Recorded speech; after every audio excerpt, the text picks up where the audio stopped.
Саламатсыңарбы, балдар? 10 класстар геометрия сабагы. Biz vektorlar түшүнүгүн улантабыз. Бүгүнкү сабагыбыздын темасы векторду санга көбөйтүү.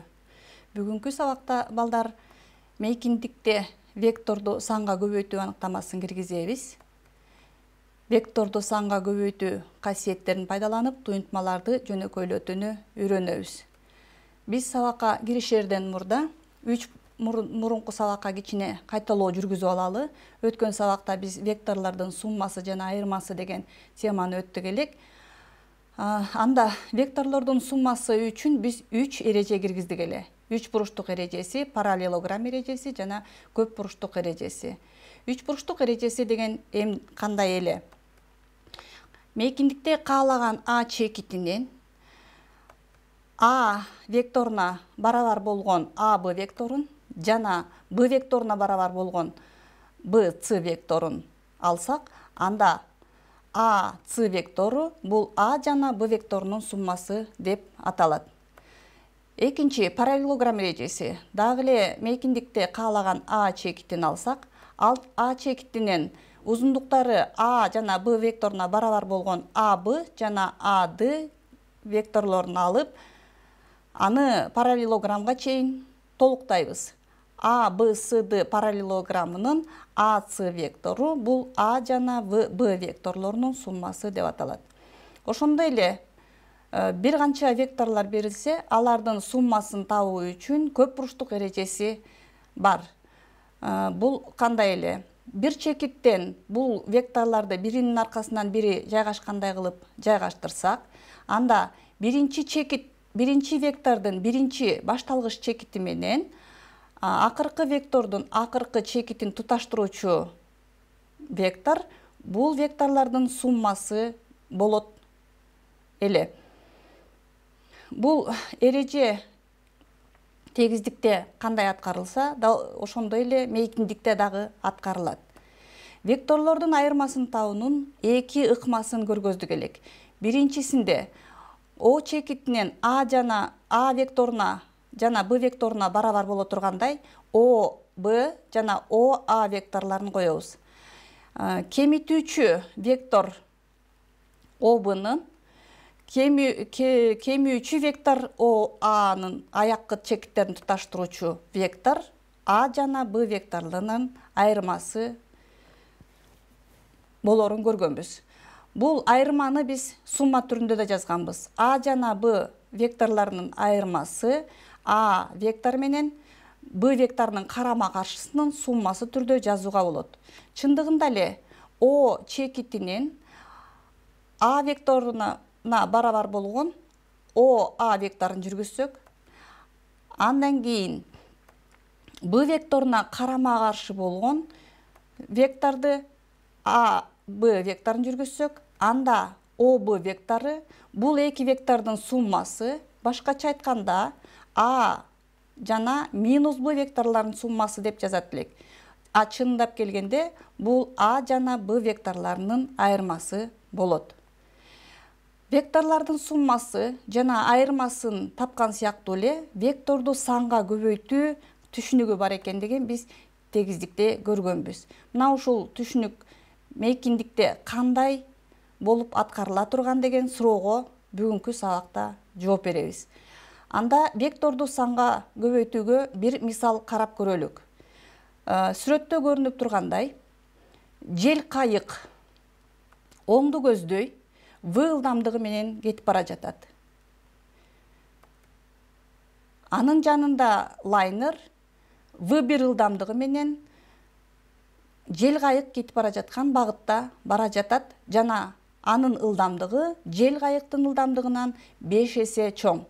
Эгерде лайнердин ылдамдыгын V1 деп белгилесек, анда V1 барабар 5 көбөйтүлгөн V болорун билебиз. Экинчи лайнер дагы эле жел кайыктын ылдамдыгынан 5 эсе чоң ылдамдык менен, бирок жел кайыктын бараткан багытына карама-каршы кетип бара жатат.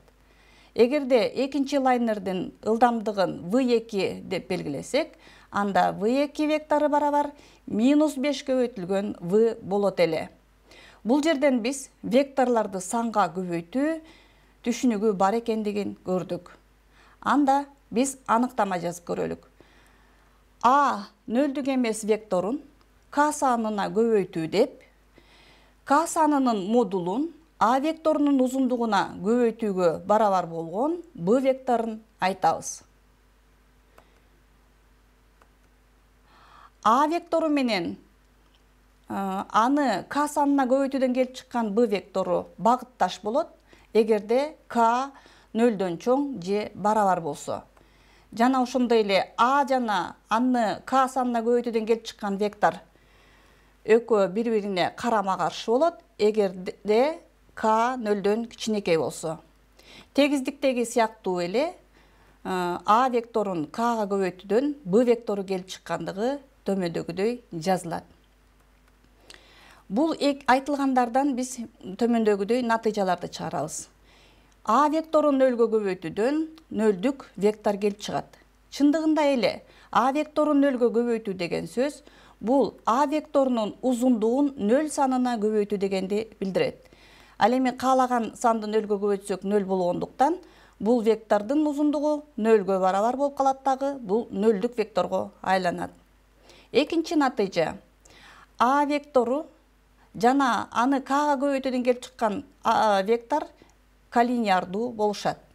Чындыгында эле A вектору жана аны kга көбөйткөндөн келип чыккан вектор экөө бир багытта болот, эгерде k нөлдөн чоң же барабар болсо, же карама каршы багытталган болот, эгерде k нөлдөн кичинекей болсо. Бирок кандай гана болбосун, бул эки вектор коллинеардуу болот. Векторду санга көбөйтүүнүн касиеттери тегиздиктеги векторду санга көбөйтүүнүн касиеттеринде эле аныкталган. Аларды эске түшүрөлү. Биринчи касиет. K жана L санынын көбөйтүндүсүн A векторуна көбөйтүү, бул A дегенде A векторун L санына көбөйтүп, андан келип чыккан векторду K санына көбөйтүүгө барабар. Бул топтоштуруу закону деп аталат. Экинчи, K жана L санынын суммасын A векторуна көбөйтүү, бул K санын A векторуна көбөйтүүдөн жана L санын A векторуна көбөйтүүдөн келип чыккан векторлордун суммасына барабар. Бул биринчи бөлүштүрүү закону деп аталат. Ал эми экинчи бөлүштүрүү законуна кайрылсак, ал A жана B векторлорунун суммасын K санына көбөйтүү, K санын A векторуна көбөйтүүдөн жана K санын B векторуна көбөйтүүдөн келип чыккан векторлордун суммасына барабар. Бул касиеттер векторлордун суммасын, айырмасын, векторлорду санга көбөйтүүсүн жана сандарды камтыган туюнтмаларды жөнөкөйлөтүүдө чоң жардам берет. Мисалдарды карап көрөлүк. Мисалы, биринчи, жогорудагыдай туюнтма берилсин. Бул туюнтманы жөнөкөйлөтүүдө кашаларды ачып жана окшошторду топтоону векторлорду санга көбөйтүүнүн касиеттерин пайдаланып жүргүзсөк, жообунда 5n вектор минус 9m вектор деген жоопко ээ болобуз. Ошол сыяктуу эле ушул мисалдын бысын карап көрөлүк. Ал жерде дагы кашаларды ачуу, окшошторду топтоо жолдору менен төмөндөгүдөй жоопко ээ болобуз. Минус 13m вектор минус 3n вектор кошулган 2p вектор деген жоопко ээ болдук. Бул жерден төмөндөгүдөй леммага ээ болобуз. Эгерде A жана B векторлору коллинеардуу болсо жана A вектору нөлдүк эмес болсо, анда B барабар K көбөйтүлгөн A вектор аткарылгандай K саны жашайт. Мисалдарды карап көрөлүк. A, B, C, D, A1, B1, C1, D1 кубу берилсин. Анын бардык диагоналдары O чекитинде кесилишсин. Анда бул кубтун кырларында жайгашкан векторлор үчүн төмөндөгүдөй барабардык аткарыла тургандай K санынын маанисин табалы. Биринчи мисалды карайлы. A, B вектору барабар K көбөйтүлгөн C, D вектору. Бул векторлорду кубтун кырларында жайгаштыралык. Сүрөттө көргөзүлдү. АБ вектору көргөзүлдү жана СД вектору көргөзүлдү. Кубтун кырлары бири-бирине барабар экендигин эске алсак, анда бул эки вектор барабар. Бирок багыттары карама-каршы болуп турганы сүрөттө көрүнүп турат. Андай боло турган болсо, бул эки вектор бири-бирине карама-каршы. Анда К барабар -1ге. Экинчи мисалга өтөлү. АС1 вектору барабар К көбөйтүлгөн АО вектору. Бул векторларды сүрөттө көргөзөлүк. АС1 вектору көргөзүлдү, АО векторлору көргөзүлдү.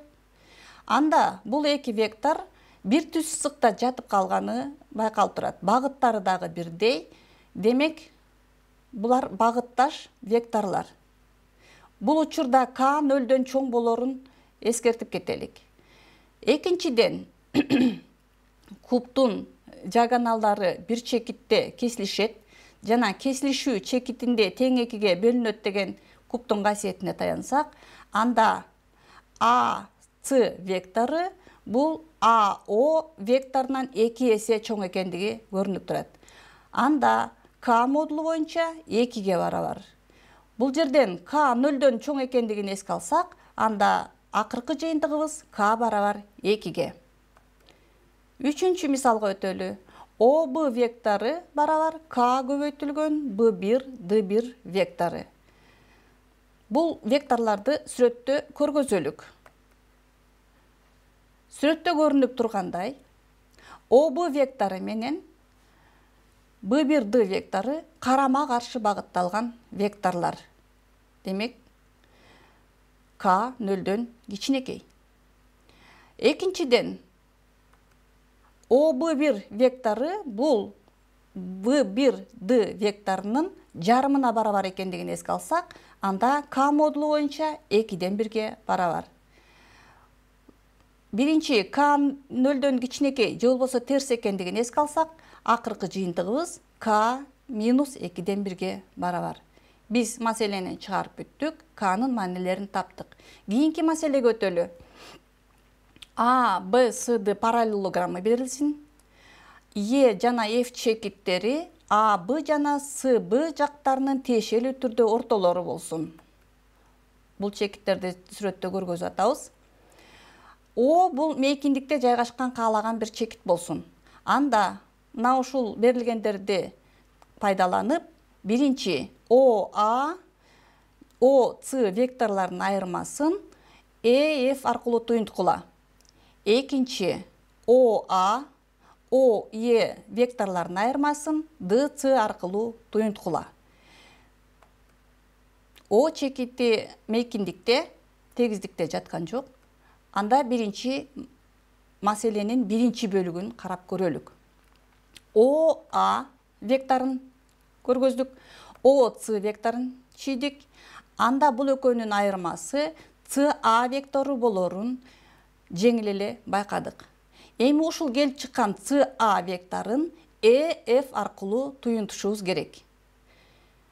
Чиймеде көрүнүп тургандай, EF вектору менен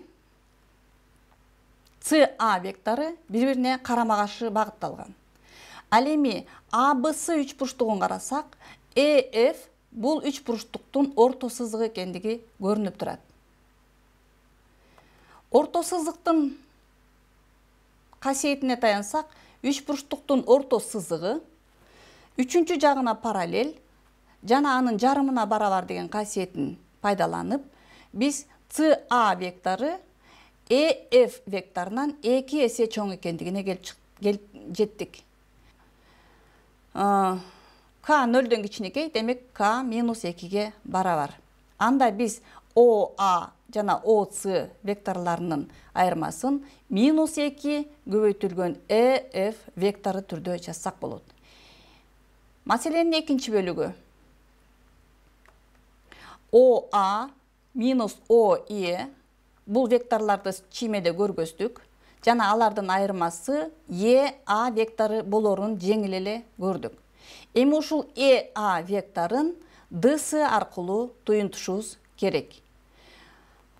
Өзүңөр байкагандай А, Б, С, Д параллелограммы карама каршы жагында жаткан векторлор жөнүндө сөз кыла турган болуп атабыз. АБ параллелограммдын АБ жагы менен СД жагы барабар жана параллель. Анда ЕА вектору дагы ДС векторуна параллель болот. Демек, багыттары ар кайсы жакта карап тургандыктан булар карама каршы багыттагы векторлор. Багыттары ар түрдүү векторлор. Бул жерде К нөлдөн кичинекей экендигин байкайбыз. Андан кийин АБ жагы менен СД жагы барабар болгондуктан, ал эми АЕ кесиндиси АБ кесиндисинин жарымына барабар экендигин эске алсак, анда бул СД жагынын дагы жарымына барабар болот. Мындан К модулу боюнча 2-ден 1-ге барабар экендиги келип чыгат. Ал эми К нөлдөн кичинекей экендигин эске алсак, анда К минус 2-ден 1-ге барабар болот.